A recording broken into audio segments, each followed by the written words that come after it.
ராஜாக்களின் புத்தகத்தை தெளிவாகவும் சிம்பிளாகவும் உங்களோடு நான் பகிர்ந்து கொள்ள விரும்புகிறேன். ஜாக்கிரதையா கவனிங்க. 1 ராஜாக்களின் புத்தகம் இருக்கிறது அல்லவா? இந்த 1 ராஜாக்களின் புத்தகம் சுமார் 120 வருடங்களை நமக்கு தெரிவிக்கிறது. இந்த 1 ராஜாக்களின் புத்தகமும் 2 ராஜாக்களின் புத்தகமும் இரண்டும் சேர்ந்து 300 வருட காலத்தை சுமார் காட்டுகிறது. 300க்கு அப்படி இப்படி. இப்போ இஸ்ரவேல் ராஜ்யத்துக்கு, அதாவது சுமார் இந்த 350 வருட காலத்துல, அதாவது 1 ராஜாக்கள் 2 ராஜாக்களின் காலத்துல சுமார் 19 ராஜாக்கள் அரசாட்சி செய்தார்கள். யூதா ராஜ்யத்தை சுமார் 20 ராஜாக்கள் அரசாட்சி செய்தார்கள். இந்த யூதா ராஜாக்கள் 20 பேரிலே 8 பேர் மிகவும் நேர்த்தியாக, நீதியாக, உண்மையாக, தேவனுக்கு ஏற்ற வகையிலே, அதாவது தேவனை மகிமைப்படுத்தும் விதத்திலே அரசாண்டார்கள். ஆனால் இஸ்ரவேல் ராஜ்யத்திலே இந்த 19 ராஜாக்களில் ஒருவன் கூட நீதியாக வாழவில்லை, நீதியான ஆட்சியை ஜனங்களுக்கு வழங்கவும் இல்லை. இஸ்ரவேல் ஜனங்கள் தேவன் எச்சரித்த போதும் கூட அவர் வார்த்தையை கேளாமல் தங்கள் இஷ்டப்படி ஆளுகை செய்து தொடர்ந்து கொண்டிருந்தார்கள். அப்படி போய்க் கொண்டிருந்த நாட்களிலே ஒரு நாள் வந்தது. தேவனுடைய கோபம் பயங்கரமாய் மூண்டது. இஸ்ரவேல் ஜனங்களே, நீங்கள் செய்கிற பாவ காரியங்களை என்னால் பார்க்க முடியவில்லை. எனவே நீங்கள் செய்கிற பாவத்தால் உங்களை சத்துருவின் கைகளிலே ஒப்புக் கொடுக்கப் போகிறேன் என்று சொல்லி 721, அதாவது கிமு 721 வருடத்திலே அந்த அசீரிய சாம்ராஜ்யம் திடீரென்று வந்து இஸ்ரவேலின் ராஜ்யத்துக்கு எதிராய் யுத்தம் தொடுப்பதை நாம் பார்க்கிறோம். கவனிங்க, அது கிமு 721 வருடத்துல எந்த சாம்ராஜ்யம் உள்ள வந்தது? அசீரிய சாம்ராஜ்யம் உள்ள வந்து யாருக்கு எதிராக யுத்தம் தொடுத்தது? இஸ்ரவேல் ராஜ்யத்துக்கு எதிராக யுத்தம் தொடுத்த போது இஸ்ரவேலர்கள் என்னானார்கள்? தோற்று போனார்கள். தோற்றுப்போன இஸ்ரவேல் ராஜ்யத்தின் 10 கோத்திரங்களை, கோத்திரத்தாரை அசீரிய ராஜா என்ன செய்கிறான்? அவர்களை அடிமைப்படுத்தி, சிறைப்படுத்தி, அடிமைகளாய் தன்னுடைய ராஜ்யத்திற்கு கொண்டு போய் விடுகிறான். அதன் விளைவென்ன? இஸ்ரவேலர்களின் ராஜ்யம் காணாமல் போய்விட்டது. அந்த 10 கோத்திரங்கள் காணாம போயிடுச்சு. 10 கோத்திரத்தின் ஜனங்களை அசீரியாவின் ராஜா வந்து கைதிகளாய், அடிமைகளாய் தன்னுடைய ராஜ்யத்திற்கு கொண்டு போய்விட்டான். இதில் விசித்திரம் என்னவென்றால், அப்பத்துல இருந்து இப்ப வரைக்கும் அந்த 10 கோத்திர ஜனங்களின் அடையாளம் இதுவரைக்கும் சரியா தெரியாது. நான் சொல்றது புரியுதா உங்களுக்கு? இது கிமு 721 வருடத்திலே இடம்பெற்ற ஒரு சம்பவம். இந்த அசீரியாவின் ராஜா யாரென்றால், இஸ்ரவேல் ஜனங்களை தோற்கடித்து, சிறைபிடித்து, இஸ்ரவேல் ராஜ்யம் மொத்தத்தையும் தகர்த்து போட்டுவிட்டு கைதிகளாய், அடிமைகளாக கொண்டு போய் விடுகிறான். சோ இஸ்ரவேலின் ராஜ்யம் என்னாச்சு? காலியா போயிடுச்சு, ஒண்ணுமில்லாம ஆயிடுச்சு, தகர்க்கப்பட்டு போடப்பட்டுருச்சு. அந்த ராஜ்யம், அந்த 10 கோத்திரம் காணாம போயிடுச்சு. என்ன ஆனாங்களோ, எங்க போனாங்களோ தெரியாது. ஆனால் இந்த யூதா ராஜ்யம் இருக்கிறதல்லவா, இந்த யூத ராஜ்யத்தை 20 ராஜாக்கள் ஆளுகை செய்தார்கள் அல்லவா? அந்த 20 ராஜாக்களிலே 8 ராஜாக்கள் உண்மையாக அரசாட்சி செய்தார்கள், நேர்த்தியாக ஆட்சி செய்தார்கள். யார் அந்த 8 ராஜாக்கள் பார்க்கலாம். அவர்கள் ஒருவன் யோசபாத், மிக நல்ல அரசாட்சியை கொடுத்தான். அமத்சியா, அவனும் நல்ல ஆட்சியை கொடுத்தான். தொடர்ந்து உசியா, முதல்ல நல்ல ஆட்சி கொடுத்தான், அதுக்கப்புறம் தப்பு பண்ணி அதுக்கான விளைவுகளையும் அனுபவிச்சான். யோதாம், அவனும் ஒரு நல்ல ஆட்சியை கொடுத்தான். எசேக்கியா, மிக நல்ல ஆட்சியை கொடுத்தவன். மனாசே, எல்லாரை காட்டிலும் அதிக காலம் அரசாட்சி செய்தவன் மனாசேதான். ஆனால் ஒரு நீண்ட காலம் பாவ வாழ்க்கை வாழ்ந்தான். தேவன் சிட்சித்தார், மனம் கசந்து மன்னிப்பு கேட்டான். தேவன் மனமிறங்கி அந்த மனாசேவுக்கு மீண்டும் ராஜ்யத்தை கொடுத்தார். அப்படி மனம் திரும்பின மனாசே தன்னுடைய ராஜ்யத்திற்கு அற்புதமான ஆட்சியை கொடுத்தான், அவன் இறப்பதற்கு முன்பு. அப்படி மனாசே முதல்ல நல்லவனா இருக்கல, ஆனா அதுக்கப்புறம் திருந்தி ஒரு அருமையான ஆட்சியை அவன் கொடுத்தான். அதற்கப்புறம் நாம பார்க்கிற ராஜா யோசியா, அவரும் அற்புதமான ஒரு ஆளுகையை செய்தான். ரைட். இந்த யோசியா இறந்ததற்கு பிறகு, அவனுக்கு பிறகு வந்தவனான யோவகாஸ், பின்பு யோயாக்கீம் 2, அப்புறம் சிதேக்கியா, ஒருவர் பின் ஒருவராக பொல்லாப்பான வாழ்க்கை வாழ்ந்து பாவம் நிறைந்தவர்களாக ராஜ்ய மொத்தத்தையும் பாவத்துக்குள்ளாக்கி விட்டார்கள். ஜாக்கிரதையா கவனிங்க. பாவம் செய்து கொண்டே இருந்த இஸ்ரவேல் ஜனங்கள் என்ன ஆனார்கள்? கைதிகளாய், அடிமைகளாய் கொண்டு போகப்பட்டார்கள். ஆனால் உத்தமமான ஆட்சியை கொடுத்த சில ராஜாக்களினாலே யூதா ராஜ்யம் தப்பி பிழைச்சிருச்சுங்க. உங்களுக்கு புரியுதா? சோ நாட்டுக்கு எஜமானனாக இருக்கிற ராஜா சரியாக ஆளுகை செய்யாவிட்டால் அந்த ராஜ்யம் காணாமல் போய்விட்டது. வீட்டுக்கு எஜமானனாகிய கணவனாகிய நீ, வீட்டுக்கு விளக்காக இருக்கிற மனைவியாகிய நீ, உன் வீட்டை ஆவிக்குரிய பிரகாரமாய் கொண்டு போகாவிட்டால் குடும்பமே காணாமல் போய்விடும். குடும்பம் மொத்தத்தையும் சாத்தான் வந்து என்ன செய்வான்? தன் வசமாக இழுத்துக்கொண்டு போய்விடுவான். நாசம் பண்ணுவதற்கு, நிம்மதி இல்லாமல் செய்வதற்கு, நரகத்துக்கு கொண்டு போவதற்கு அவன் இழுத்துக்கொண்டு போய்விடுவான். வீடுதாங்க ராஜ்யம். அதாவது நம்ம பிள்ளைங்க தான் நம்ம ராஜ்யத்தினுடைய பிரஜைகள். அதனால கவனிங்க, யூதாவின் ராஜ்யத்தை சில ராஜாக்கள் பத்திரமாக காத்துக்கொண்டார்கள், நன்றாகவே காப்பாற்றினார்கள். தீர்க்கதரிசிகளின் வார்த்தையை கேட்டு நேர்த்தியாக அரசாட்சி செய்தார்கள். புரியுற மாதிரி சொல்றேன். ஏசாயா தீர்க்கதரிசி இருந்தால நல்லா கவனிங்க. ஏசாயா எந்த காலத்துல தீர்க்கதரிசியா இருந்தா யோசிச்சு பாருங்க. இந்த காலத்துலங்க, எசேக்கியா என்ற ராஜாவின் காலத்துல. ஏன்னா எசேக்கியாவுக்கு வியாதி வந்துதா, மரணப்படுக்கையில் இருந்தால. அப்ப தேவன் எந்த தீர்க்கதரிசி அங்க அனுப்பினாரு? ஏசாயா தீர்க்கதரிசி அனுப்பி, இதோ நீ சாக போகிறாய், பிழைக்க மாட்ட, சொந்த காரியங்களெல்லாம் ஒழுங்குபடுத்து என்று சொன்னது யாரு? ஏசாயா. அப்ப இருந்த ராஜா யாருங்க? எசேக்கியா. அதை கேட்டு எசேக்கியா என்ன செய்தான்? அழுதான். ஆண்டவரே எனக்கு இறங்குங்கப்பா, வியாதி வந்துருச்சு, மரணப்படுக்கையில் இருக்கிறேன், இப்ப நீங்களே டிக்ளேர் கூட பண்ணிட்டீங்க இனி பிழைக்க மாட்டேன் அப்படின்னு. ஆண்டவரே என்னோட கண்ணீரை பார்த்து எனக்கு இறங்குங்க ராஜா என்று அழுதான். கண்ணீர் சிந்துனா ஆண்டவர் மனம் உருகிடுவாருங்க. அப்படி கரைந்து போன தேவன் ஏசாயாவிடத்தில் என்ன செஞ்சார்? ஏசாயா கொஞ்சம் திரும்பி போப்பா. ஒருவேளை ஏசாயா ஸ்தானத்துல நான் இருந்தேன்னா என்ன கேட்டிருப்ப தெரியுமா? ஏன் ஆண்டவரே அதுக்குள்ள போயிட்டாரா? அப்படிதான் கேட்டிருப்போம். ஏன்னா தேவன் தானே சொன்னாரு எசேக்கியா இறந்துருவான்னு. ஏசாயா சொல்லுங்கப்பா, நீ கொஞ்சம் திரும்பி போ. ஏன் ஆண்டவரே? எசேக்கியா கண்ணீர் சிந்தறத நான் பார்த்தேன்ப்பா, அவ அழகை என்னால பார்க்க முடியல. போய் சொல்லு. என்ன சொல்லணும் ஆண்டவரே? 15 வருடங்கள் அவன் ஆயுளை நீட்டித் தருகிறேன் என்று போய் சொல். எதுக்காக நீட்டித்துக் கொடுத்தார்? சினிமா பார்க்கறதுக்கா? இதற்காக ஆயுளை நீட்டித்தார். இதற்காகத்தான் சொல்லுகிறேன், நினைவுபடுத்துகிறேன். வாருங்கள், 2 ராஜாக்களின் புத்தகம் 20வது அதிகாரம் 1வது வசனம். அந்நாட்களில் எசேக்கியா வியாதிப்பட்டு மரணத்துக்கு ஏதுவாயிருந்தான். அப்பொழுது ஆமோஸின் குமாரனாகிய ஏசாயா எனும் தீர்க்கதரிசி அவனிடத்தில் வந்து அவனை நோக்கி, நீர் உமது வீட்டு காரியத்தை ஒழுங்குபடுத்தும், நீர் பிழைக்க மாட்டீர், மரித்துப் போவீர் என்று கர்த்தர் சொல்லுகிறார் என்றான். எசேக்கியா தன் முகத்தை சுவர்ப்புறமாய் திருப்பி, கர்த்தாவே, நான் உமக்கு முன்பாக உண்மையும் மன உத்தமமாய் நடந்து உமது பார்வைக்கு நலமானதைச் செய்தேன் என்பதை நினைத்தருளும் என்று, உமது பார்வைக்கு நலமானதைச் செய்தேன் என்பதை நினைத்தருளும் என்று விண்ணப்பம் பண்ணினான். எசேக்கியா மிகவும் அழுதான். எசேக்கியா கண்ணீர் விட்டு கர்த்தரிடத்துல விண்ணப்பம் செய்தான். இன்று நம்ம மத்தியில யாராவது இருக்கீங்களாங்க?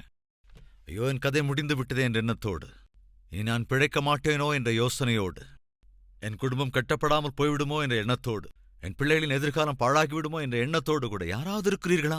எது உன் இருதயத்தை மிகவும் வேதனைப்படுத்துகிறது? எது உன்னுடைய வாழ்க்கையை பயத்தால் நிரப்பிக் கொண்டிருக்கிறது? எதற்காக நீ பயந்து கொண்டிருக்கிறாய்? எதற்காக கவலைப்பட்டுக் கொண்டிருக்கிறாய்? எதற்காக நீ அழுது கொண்டிருக்கிறாய்? எதை நினைத்து நினைத்து உன் வாழ்க்கையில நீ துக்கத்தோடு இருக்கிறாய்? அவைகளை நீ என்ன செய்ய வேண்டும்? இயேசுவினிடத்திலே சொல்லிவிட வேண்டும். கண்ணீர் சிந்தி அழுது. ஏசப்பாவுக்கு முன்பு கண்ணீரோடே கூட காணப்படு. உன் பாடுகளெல்லாம் அவரிடத்தில் சொல்லிவிடு. என்ன செய்வார்? நொடிப்பொழுதிலே சமாதானத்தை உனக்கு அருளிச் செய்து விடுவார். எசேக்கியாவினிடத்தில் திரும்ப வந்து விட்டான். ஏசாயா 5வது வசனம். நீ திரும்பிப்போ என் ஜனத்தின் அதிபதியாகிய எசேக்கியாவை நோக்கி உன் தகப்பனாகிய தாவீதின் தேவனாயிருக்கிற கர்த்தர் சொல்லுகிறது என்னவென்றால், உன் விண்ணப்பத்தை கேட்டேன், உன் கண்ணீரை கண்டேன், உன் கண்ணீரை கண்டேன் என்று சொல்லுகிறார். இதோ நான் உன்னை குணமாக்குவேன். 3ஆம் நாளிலே நீ கர்த்தருடைய ஆலயத்துக்கு போவாய். தேவன் என்ற இடத்திலே சொல்லுகிறார். நல்லா கவனிங்க. நான் உன்னை குணமாக்குவேன், உன்னை சரி செய்வேன். 3வது நாளிலே நீ என்னுடைய ஆலயத்திற்கு வா. என்னுடைய ஆலயத்திற்கு நீ போக வேண்டும். அது தேவனுடைய சித்தம். அவர் உன்னை சொஸ்தமாக்கினாலும், அவர் உன் குடும்பத்தை கட்டினாலும், அவர் உன் கண்ணீரை துடைத்தாலும், அவர் உனக்கு வெற்றியை அருளிச் செய்தாலும், அவர் உன்னை ஸ்திரப்படுத்தினாலும், அவர் உன்னை ஆசீர்வதித்தாலும், தேவனுடைய ஆசை என்னவென்றால் நீ அவருடைய வீட்டுக்கு வந்து அவரை ஆராதிக்க வேண்டும் என்பதுதான். நீ அவரை துதிக்க வேண்டும் என்பதுதான். அவரை நீ கனப்படுத்த வேண்டும் என்பதுதான். நன்றியோடு கூட உன் ஸ்தோத்திர பலிகளை அவருக்காக ஏறெடுக்க வேண்டும் என்பதுதான். அதுதான் தேவசித்தம். சபையே, தயவு செஞ்சு இந்த விஷயத்தை மறந்துடாதீங்க. சோ ஏசாயா யாருடைய காலத்தில் இருந்தான்? எசேக்கியாவின் காலத்துல. ரைட். ஒரு தடவை அந்த மேப்பை பார்த்துருங்கன்னா, நீங்கள் பைபிளை வாசிக்கும் போது, ராஜாக்களின் புத்தகத்தை வாசிக்கும் போது, அதே போல நாளாகமங்களை வாசிக்கிற போது, இந்த மேப்பை நீங்க உங்க பக்கத்துல வச்சுக்கிட்டீங்கன்னா சுலபமாக நீங்க எங்க படிக்கிறீங்க அப்படிங்கிறது உங்களுக்கு புரிஞ்சிடும். எலியா என்று பார்த்தோம் அல்லவா? அப்ப எலியா எங்க, அதாவது யாருடைய காலத்துல தீர்க்கதரிசியா இருந்தா? எலியா. ஸ்ட்ரைட்டா மேல போங்க, அங்க ஆகாப பார்க்க முடியும். சோ ஆகாபின் காலத்துல எலியா தீர்க்கதரிசியா இருந்தான். ரைட். இப்ப 17வது அதிகாரத்துக்கு போயிடலாம். 16ஆம் அதிகாரம் 1 ராஜாக்களின் புத்தகத்துல ஏசாயாவை குறிச்சு அங்க பார்த்தோம் இல்லையா? அது யாரோட காலம்? எசேக்கியாவின் காலம். இப்போ எசேக்கியா எங்க ராஜா? யூதாவுக்கு ராஜா. யூதா ராஜாக்களுக்கு யார் தீர்க்கதரிசியா இருந்தது? ஏசாயா இருந்தான், எரேமியா இருந்தான்.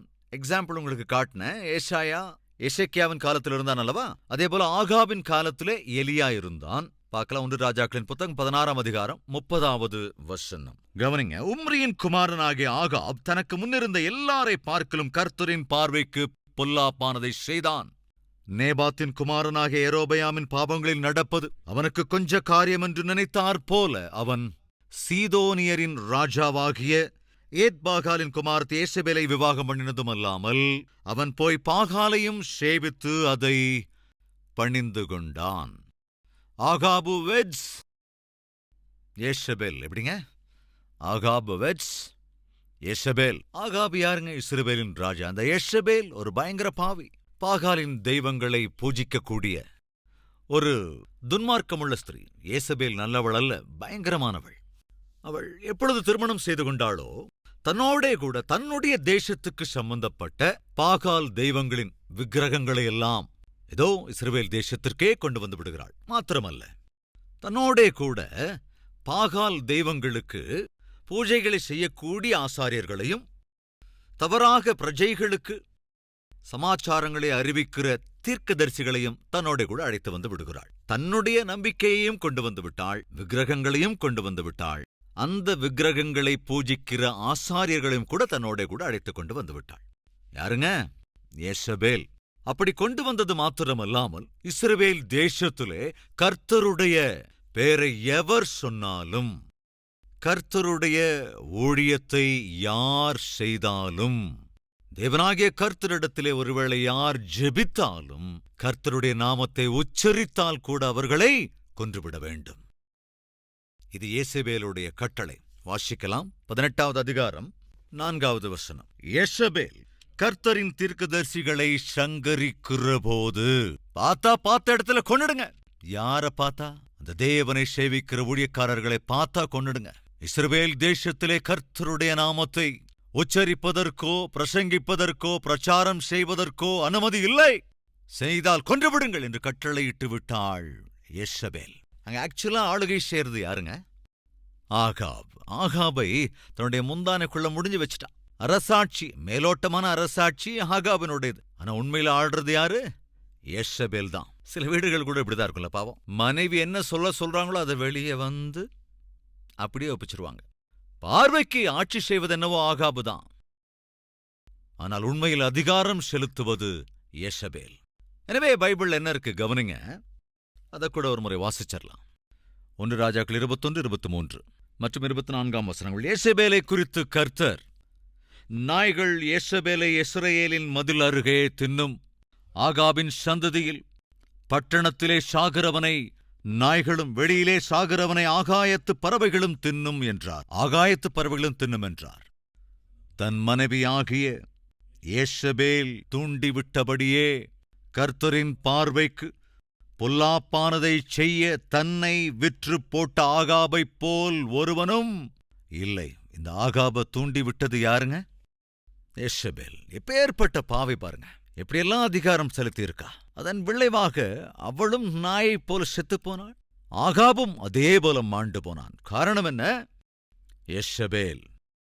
அவள் இஸ்ரவேல் தேசத்துக்கு சீதோனியரின் தேசத்திலே இருக்கின்ற பாகால் தெய்வங்களை கொண்டு வந்து, அந்த பாகால் தெய்வங்கள் இஸ்ரவேல் தேசத்தின் எல்லா இடங்களிலும் விக்கிரகங்களாக நிறைத்து வைத்து விட்டாள். யார் கர்த்தருடைய நாமத்தை எடுத்தாலும் உச்சரித்தாலும் கொன்று போடுங்கள்.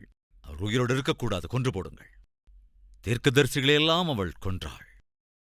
அப்படிப்பட்ட ஆபத்து நிறைந்த நாட்களில்தான் ஒரு வைராக்கியமுள்ள, மிகுந்த தைரியமுள்ள தீர்க்கதரிசி அவன் எங்க வந்தான் தெரியுங்களா?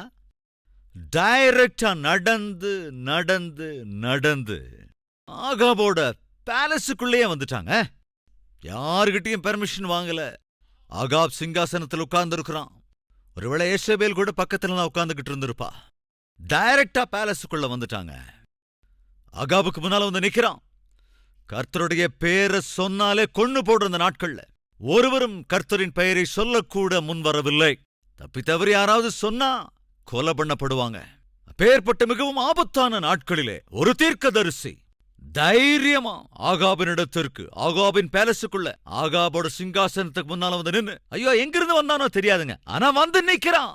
வந்து நின்னு என்ன சொல்றான் பாருங்க. 17வது அதிகாரம் 1வது வசனம். கீலேயாத்தின் குடிகளிலே திஸ்பியனாகிய எலியா ஆகாபை நோக்கி, என் வாக்கின்படியே அன்றி இந்த வருஷங்களிலே பனியும் மழையும் பெய்யாதிருக்கும் என்று இஸ்ரவேலின் தேவனாகிய கர்த்தருக்கு முன்பாக நிற்கிற நான் அவருடைய ஜீவனை கொண்டு சொல்லுகிறேன் என்றான். ஜீவனை கொண்டு சொல்லுகிறேன் என்றான். எவ்வளவு தைரியம் வேணுங்க! தீர்க்கதரிசின்னு பார்த்தாலே அவங்கள கொன்னுடுவாங்க. அப்படிப்பட்ட ஒரு சூழ்நிலையில எலியா எங்க வனாந்தரத்துல நின்று பிரசங்கம் பண்ணலங்க, டைரக்டா அரண்மனைக்குள்ள வந்து நிக்கிறான். ஆகாபுக்கு முன்னால வந்து நின்று, கர்த்தருடைய நாமத்தையா நீங்க தூஷிக்கிறீங்க? தேவனாகிய கர்த்தரையே நீங்க தூஷிக்கிறீங்களா? அந்த தேவனுடைய நாமத்தை உச்சரித்தாலே நீங்கள் கொல்லுகிறீர்களா? இப்ப சொல்றேன், அதே கர்த்தருடைய நாமத்தில் உனக்கு முன்னால வந்து நிக்கிறேன். எவ்வளவு தைரியம் இருக்கணுங்க! எவ்வளவு தைரியம் இருக்கும்! அந்த எலியா என்ற பெயருக்கு அர்த்தம் என்ன? நாளைய தினத்திலே எலியாவின் வாழ்க்கையை குறித்து இன்னும் விவரமாக நாம் தியானிக்கவிருக்கின்றோம். ஜெபிக்கலாமா? எல்லோரும் முழங்கால் படியிடலாம்.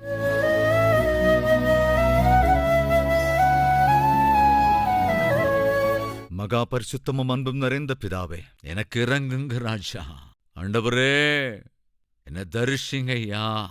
ஆண்டவரே, என்னுடைய கஷ்டங்களை பாருங்கப்பா, என் கண்ணீரை பாருங்கப்பா. உம்முடைய கருணையை காட்டுங்க ராஜா. கிருபை அருளுங்க ஆண்டவரே.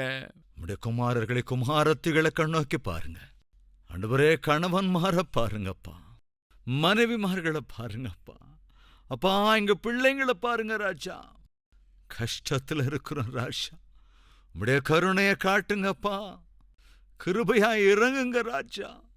எங்களை மன்னிங்க ஆண்டவரே என்று விண்ணப்பம் பண்ணிக்கொண்டு இருக்கிற உம்முடைய பிள்ளைகள் ஒவ்வொருவருடைய விண்ணப்பத்துக்கும் செவிசாய்த்து, நினைத்ததை காட்டிலும் வேண்டிக் கொண்டதை காட்டிலும் அதிகமேன்மையான ஆசீர்வாதத்தையும், அற்புதமான ஆவிக்குரிய வாழ்க்கையையும், அற்புதமான ஆவிக்குரிய குடும்ப உறவுகளையும், அற்புதமான ஆண்டவரே கணவன் மனைவி பந்தத்தையும், அற்புதமான பிள்ளைகளுடைய எதிர்காலத்தையும் கண்ணார காண்கிற கிருபை அருள வேண்டும் என்று இயேசுவின் நாமத்தில் வேண்டிக் கொள்கிறோம் பிதாவே. ஆமென்.